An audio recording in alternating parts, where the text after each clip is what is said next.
Hi, Brian. This would have been a better question for me to ask you at the owner's breakfast in March in Palm Beach, should we had it, or maybe even to Chris. So forgive me, it's sort of a big picture thing. It became pretty clear that even though this was a rebuilding project, you all wanted to win in year two, just based on personnel decisions you made this offseason, bringing in Byron Jones, Van Noy, et cetera. How important was it for you all to at least be a playoff contender this year, even though it's still fairly early in your program? I guess part of that question may lead someone to believe that we didn't want to win in year one, which wasn't the case, obviously. Look, every time we step on the field, we're looking to win.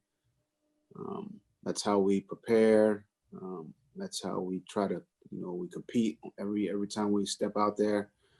I don't get into, looking into the future about, what we want to do or what we want this to look like. We take it really day to day, one game at a time, with the idea that every week we're looking to win a football game. So I just don't want to get that confused with, kind of the wording of that question. And that's myself, that's Chris, that's ownership, that's everybody. We're always looking to make moves with the idea of winning. So, Steve? Coach, when a team has a big lead and there's a lot of time left, it can be a challenge striking a balance between staying aggressive and playing conservatively, which leads me to ask you, what was the thought process on the fake punt yesterday? Look, I think in all games you want to be aggressive. You're right. There's a, kind of a balance you're looking for, but I don't think you want to just sit on the ball, early in the third quarter. You want to be aggressive, and we got the look we wanted, and we ran it, and we were successful. I mean, it's not often you get the look you want, offensively, defensively, or in the kicking game. If you get it, you practice it, you're ready to go on it, you run the play. So I think Danny did a great job. Danny Crossman, our special teams coordinator, did a great job drawing up a fake for that specific situation. It came up in the game. We ran it, and we got it. And we were successful, and I think it was a big play in the game for us. Went down and scored, and I think it was a big play in the game. Al? Hi, Brian. Earlier today, we were talking about Christian Wilkins handing you the football, and Byron Jones mentioned that he's pretty sure he saw you smile even through your mask. I wanted to give you equal time to either confirm or rebut that. Yeah, I mean, anytime we get a turnover, I'm excited. So, we were able to turn the ball over yesterday. So, if you could see the smile through my mask, then, good for those guys. But, anytime we score, anytime we make a big play, a big stop defensively, which we had some yesterday, anytime we, kick a field goal, which Jason did a great job kicking yesterday, or make a play in the kicking game. We had a nice kickoff where we, stopped them inside the 15-yard line. You can, pretty much assume I'm smiling through my mask. So, yeah, I guess you could, Byron's, and Christian's assessment of that's probably right. I don't know if they saw that, but if they think they did, it's probably a good assessment, probably a good assumption, I would say, in those situations. Cameron?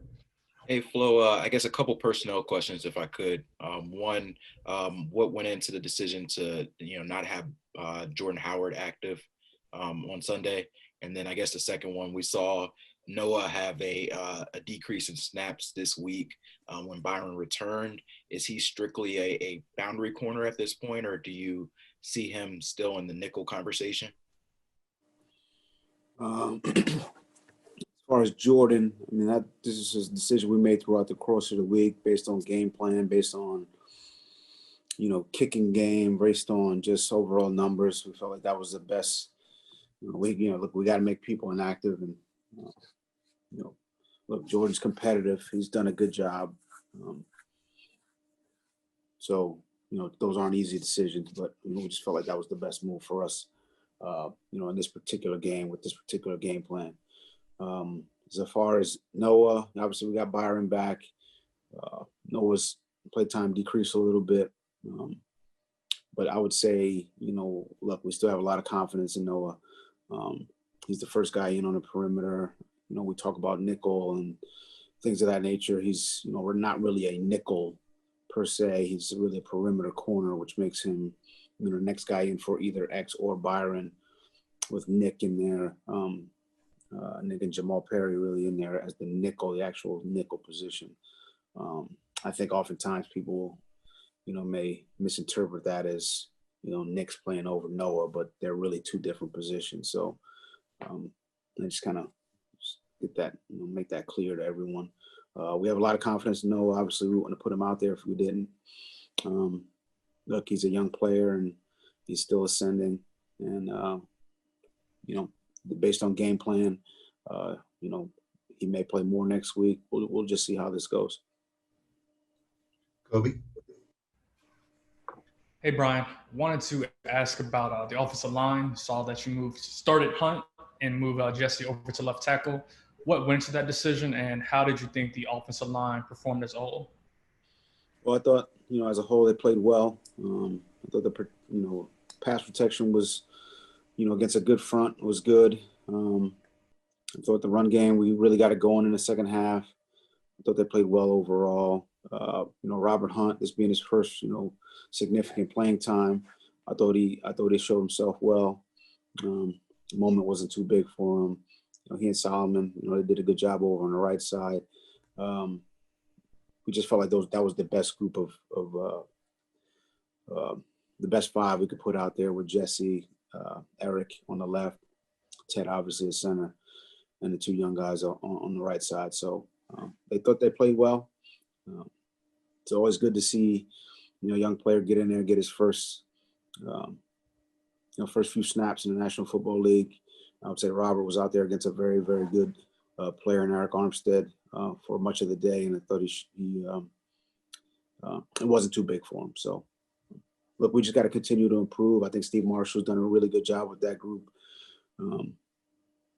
Guys playing different positions, but continuing to play with some consistency, some toughness, and they all bring leadership and energy. I'd say that there's a lot of energy from that group.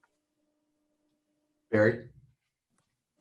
Brian, two other guys want to ask you about two young players. Tyshawn Render, what the thinking was in not only elevating him, but giving him playing time yesterday on defense, and also what the thinking is with you and Chan on Lynn Bowden. Do you just want to try to slowly incorporate him more, as it seems?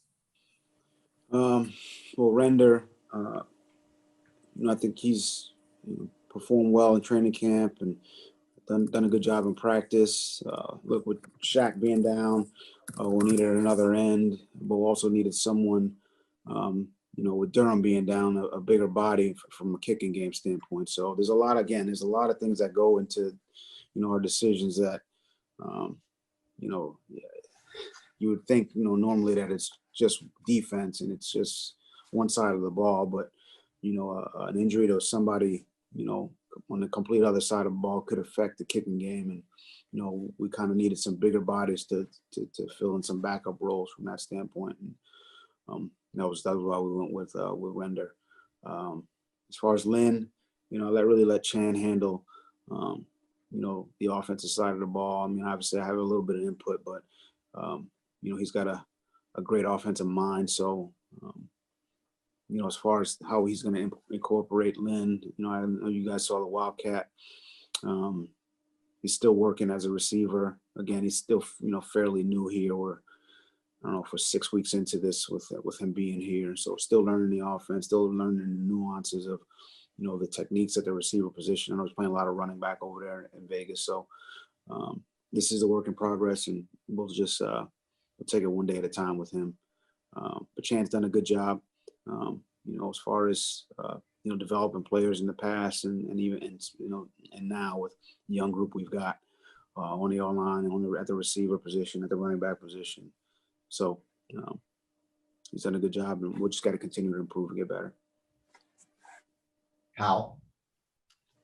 Brian, I wanted to ask you about two other players. One, if you have in the past few days gotten any more clarity on Austin Jackson's injury and how long it might take.